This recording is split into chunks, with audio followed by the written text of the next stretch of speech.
할렐루야, 이 아침에도 함께하는 우리 성도님들 감사합니다. 어제부터 이제 요셉의 삶으로 우리가 들어왔는데요. 자주 보는 말씀이고 또 성경을 읽어야겠다 시작하면 늘 하는 창세기라 여러 번 읽으셨을 텐데 저도 최근에 목사님과 공부하는 과정이 지금 창세기를 끝냈고요. 또 이미숙 권사님하고 하는 주일 성경 공부도 현재 또 창세기가 진행되어지고 있습니다. 그래서 그럼에도 불구하고 창세기는 볼 때마다 또 삶을 들여다보게 되고 또 창세기를 통해서 또 마음에 늘 이렇게 새로운 은혜가 있는 장이 창세기가 아닌가 싶습니다.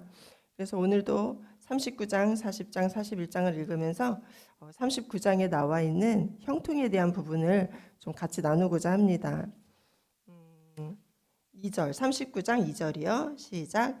여호와께서 요셉과 함께 하심으로 그가 형통한 자가 되어 그의 주인 애굽 사람의 집에 있으니. 아멘. 또 3절 보시면 그의 주인이 여호와께서 그와 함께 하심을 보며 또 여호와께서 그의 범사에 형통하게 하심을 보았더라. 네, 형통이라는 단어가 참 많이 나오고 있죠. 또한 이 39장 21절이요. 21절은 나중에 하고 22절부터요. 시작. 간수장이 옥중 죄수를 다 요셉의 손에 맡김으로 그 재반 사물을 요셉이 처리하고 간수장은 그의 손에 맡긴 것을 무엇이든지 살펴보지 아니하였으니 이는 여호와께서 요셉과 함께 하심이라. 여호와께서 그를 범사에 형통하게 하셨더라. 아멘. 참 기가 막힌 일로 정말 꿈도 꾸지 못했던 그 삶 속에서 형들에게 배신당하고 팔려져서 이제 감옥에 보디발 장군의 노예로 팔리게 되고 후에는 23절처럼 감옥까지 들어가는 사건이 생기게 되죠. 그럼에도 불구하고 보여지는 말씀은 여호와께서 요셉과 함께 하심으로, 또 23절에서도 후반절 여호와께서 요셉과 함께 하심이라. 그래서 결국 형통한 자가 되었다, 이런 말씀인데요. 형통이라는 말이 우리에게 참 주는 그 어감은 참 좋습니다. 그래서 새해가 되면 만사 형통하세요. 뭐 새해 복 많이 받으세요. 뭐 중국 사람들은 한자를 거꾸로 붙여놓고 복이 들어오라고도 하는데 형통이라는 걸 그래서 참 우리들이 좋아합니다. 그리고 또 형통이라는 말은 내 앞에 어떤 장애물이 없이 거침이 없이 정말 고속도로 쭉쭉 뚫려 있는 것 같죠. 작은 자갈도 없고 벽돌도 없고 진짜 쭉쭉 뚫린 그 상태가 형통이라는 의미로 받아들여지기도 하는데요. 오늘 이 말씀 안에서는 정말 형통한 자가 되기 위해선 어떻게 해야 되는지 우리가 볼 수 있습니다. 바로 하나님께서 요셉과 함께 하심으로, 또 23장에서도 마찬가지로 하나님께서 여호와께서 요셉과 함께 하심으로. 그래서 진짜 형통은 하나님이 함께하는 곳에 있음을 우리가 다시 한번 기억하게 됩니다. 내 힘으로 살 때, 내 힘으로 열심히 해서 할 때 열어지는 때가 있기도 해요. 하지만 그것은 언제 가짜인 것이 드러나냐면 어려운 환경이 닥쳤을 때, 어려운 환경이 닥쳤을 때 내가 그것을 돌파할 힘이 없더라고요. 그것을 돌파할 힘도 없고 그것을 풀 수 있는 힘도 없고 방법도 없고, 그래서 내 힘으로 열심히 하다가도 어떤 이런 정말 사면 초가 상황이 되었을 때 내가 그것을 어떻게 바라보고 내가 그것을 어떻게 풀고 있는가를 보면 내 힘으로 절대 할 수 없는 것을 우리가 알게 됩니다. 그래서 세상 사람들은 환경에 의해서 많이 울고 웃어요. 좌절하기도 하고요. 환경이 풀려지면 올해는 정말 좋은 해고 또 이번 달은 너무 좋은 달인 거죠. 다음 달에 일어날 일이 무슨 일인지, 내년에 무슨 일이 있는지 우리는 알지 못함에도 불구하고 그렇게 이제 평가를 하게 됩니다. 그런데 하나님과 함께 하시는 것이 진짜 형통함을 다시 한번 말씀해 주고 계십니다. 그래서 하나님과 함께하는 그 형통함을 누리는 자는 어떠한 일이 나타나도, 정말 요셉과 같이 억울한 일이 생겨도, 노예로 팔려가는 일이 되어도, 팔려갔는데 그것으로 끝나지 않고 누명까지 써서 감옥까지 들어가는 일이 되어도 그 안에서 하나님께서 이 사람을 계속해서 세워가십니다. 왜냐하면 환경은 점점 안 좋아지는데, 점점 나빠지는데 요셉은 한결같아요. 왜냐하면 여호와께서 함께 계시기 때문에, 또 여호와께서 함께 계시기 때문에 환경에 울고 웃는 자가 아니라 환경을 그냥 뛰어넘는 자가 돼버리는 거예요. 이게 정말 주님 안에서 우리가 누려야 되는 진짜 형통입니다. 그래서 형통이라는 부분이 정말 내 안에서 환경을 다스릴 수 있는 이 은혜까지, 이 믿음까지 내가 자라야 하는 것임을 다시 한번 깨닫는 시간입니다. 음, 그 형통이라는 단어를 제가 조금 더 깊게 좀 찾아는 보았는데요. 성경적인 형통에 보면 앞으로 나아간다는 뜻이 이제 우리가 알듯이 앞으로 나아가다라는 뜻이 있고요. 또 돌파하다라는 뜻이 있고요. 또 성공적으로 이루어진다 이런 뜻도 있고요. 또 마지막에 가장 중요한 것은 하나님에 의해 잘 되게 되다 이런 또 뜻이 있습니다. 그래서 어려운 일이 없는 것이 아니라 동서남북이 막혀도 하늘을 향해서 나아갈 수 있는 자 이런 그런 분이 진짜 형통한 자가 되는 것이죠. 그래서 성경적인 형통은 조금 전에 말씀드렸듯이 감옥에서도 형통하고 억울한 상황에서도 길이 열리고 결국 하나님이 개입하셔서 주관하셔서 함께 하셔서 이루어지는 것 그것이 형통인 것입니다. 결국 말씀 안에 들어가도 복을 받고 나가도 복을 받으리라. 이것도 바로 형통의 은혜가 아닐까 싶습니다. 어떤 상황이 문이 닫히건 문이 열리건 닫히면 닫히는 대로 하나님께서 길을 여실 것이고 문이 열리면 열리는 거 안에서 주님의 은혜를 누려질 것이고 그래서 하나님 안에서 그렇게 있는 것이 성경적 형통이죠.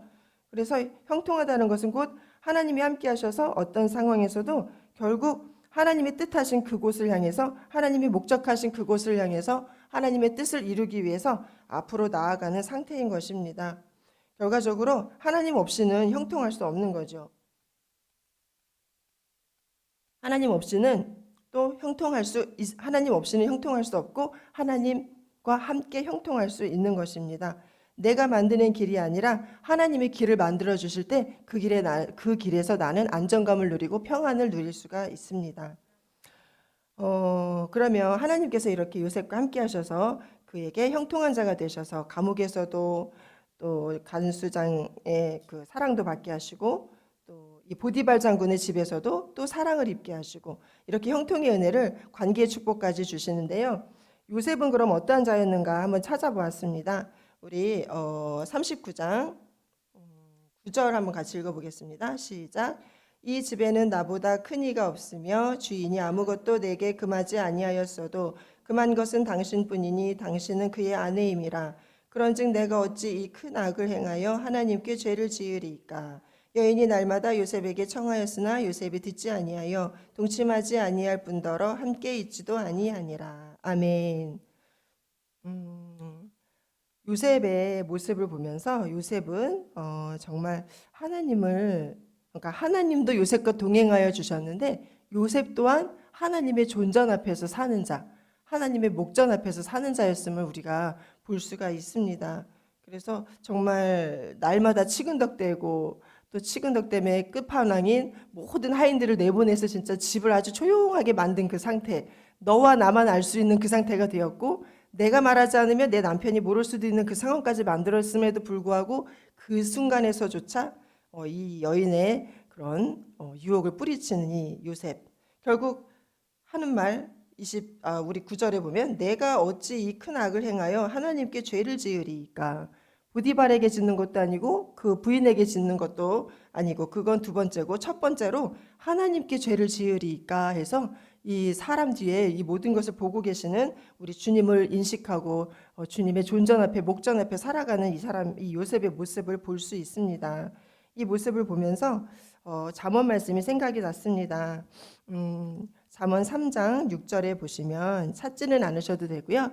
잠언 3장 6절에 보시면 너는 범사의 여호와를 인정하라. 그리하면 너의 길을 지도하시리라. 이 말씀이 있으신데요. 범사의 그를 인정하라. 이 인정이라는 말을 보면 하나님을 의지하고 의식하고 하나님과 관계하면서 모든 선택 속에서 하나님을 포함시키는 것. 결국 모든 상황 가운데 나의 모든 삶의 자리에서 정말 작은 일조차 하나님을 의식하고 살고 하나님과 관계를 하면서 내가 이 선택을 했을 때 하나님을 기쁘시게 할 것인가? 저 선택을 했을 때 하나님을 마음 아프게 할 것인가? 어떠한 것이 하나님 보시기에 합당한 것인가를 늘 물으면서 살아가는 그 삶의 자세지요. 그래서 너는 범사의 길을 인정하라. 그리하면 너의 길을 지도하시리라. 지도하신다는 말씀은 열겠다, 함께하겠다, 나아가게 하겠다, 돌파하게 하겠다. 결국 너의 고민으로 너의 길을 가지 말고 나를 인정하고 나를 의지하고 나와 함께할 때 내가 너의 길을 지도하겠다라는 하나님의 말씀이 보여졌습니다. 그래서 요셉은 하나님의 정말 각별하신 돌보심과 은혜 안에 살아간 자임에도 불구하고 그것만 있었던 것이 아니라 하나님 앞에 요셉이 또 어떻게 살아갔는지를 다시 한번 보게 되었어요.